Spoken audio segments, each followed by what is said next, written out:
So I want to start by reading the chapter as I wrote it in my book Right Through It, which tells the story really well. And just to reiterate once again, this is not in any way supporting the current Kanye West or any of the things that he's been saying these days, ever since having his mind messed with or being cloned or whatever the case may be. He did used to have like a lot of good wisdom in music, but anyways, that's besides the point. The story was about my experience as Kanye Weiss, not Ye West. So this excerpt comes from the chapter 79, and it's called Feel the Fear and Do It Anyway. So I started the chapter off with a quote that says, "It's okay to lose to opponent, it's never okay to lose to fear, Mr. Miyagi." So now let's skip around to the story. When I was in middle school, I remember watching at one of my older brother's Battle of the Bands concerts as one high school kid got up on stage and rapped Hey Mama by Kanye West, and I was in such amazement at how this kid had so much confidence and was able to get on stage and rap. I thought to myself, I don't think I would ever be able to do that. In 2017 though, I was able to conquer this fear as I performed as Kanye Weiss at camp and did the lip sync to Heartless. Later on that summer, I had a chance to actually sing/rap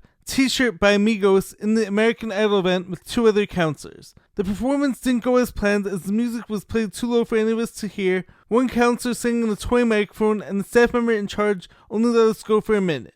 It didn't sound the way we had practiced it. As I walked off the stage a bit disappointed, a camper comes up to me.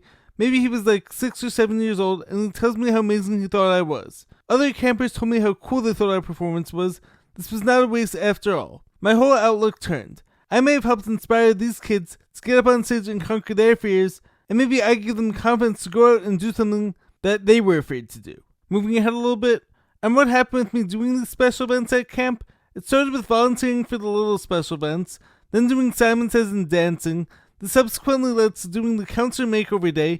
Next I would start volunteering to go up on stage, and then I would sing/rap on stage. And as scared as I was each time, I knew that I could do it. I knew what I had been through, and this was nothing compared to what I had already overcome. So there's more of that story, but that's part of the story that I want to share for this video.